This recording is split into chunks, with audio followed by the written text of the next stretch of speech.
We've got politicians telling us that we just need to spend more money to avoid national bankruptcy, or the best way to create a job is to endlessly extend unemployment benefits, or to pass 1,000-page laws that they even admit they haven't read. Yeah, that's the answer. Americans no longer believe these tall tales. When I talk to people out on the campaign trail in Delaware, I'm hearing frustration, not only with the direction in which our country is headed, but with the anti-Americanism that taints every outlet of the ruling class. Americans want our leaders to defend our values, our culture, our legacy of liberty, and our way of life, not apologize and tear her down.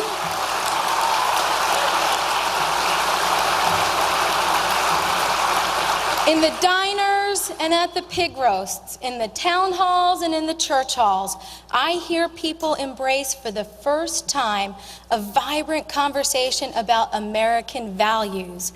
They reject the narrative that's been imposed on them from the DC cocktail crowd, and they're digging up pearls of wisdom instead from the Federalist Papers. And the Constitution is making a comeback. It's simply unprecedented in my lifetime. I think it's a little like the chosen people of Israel in the Hebrew Scriptures, who cycle through periods of blessing and suffering and then return to the divine principles in their darker days. It's almost as if we're in a season of constitutional repentance. When our country is on the wrong track, we search back to the first covenant, our founding documents, and the bold and inspired values on which they were based. Those American values enshrined in the Declaration provide the real answer.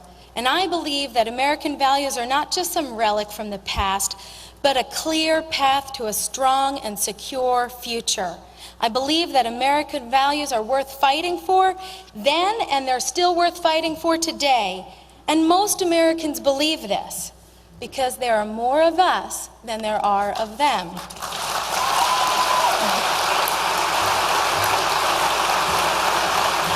The same principles that made our country great will keep our country great. If we err, let it be on the side of liberty. If we benefit, let it be from working hard and saving smart. Let us meet our obligation to God and neighbor by the way of our own hearts and pocketbooks rather than some cold government bureaucracy. Let us entrust our nation to the public servants who serve the public rather than themselves, and place the next generation above the next election. Let America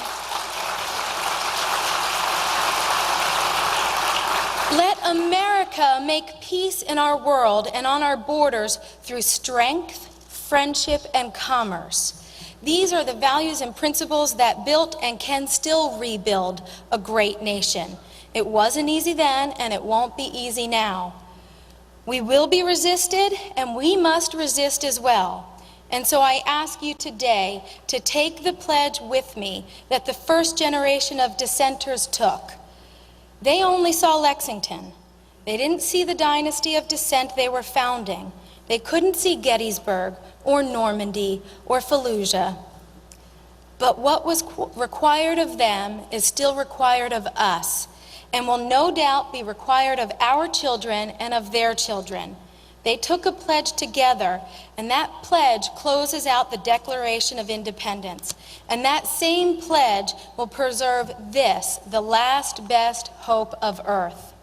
Let us pledge now, as they did then, to one another and to our posterity, for the sake of life, liberty, and the pursuit of happiness. Let us pledge our very lives, our fortunes, and our sacred honor. May God ever bless America. Thank you, and God bless you.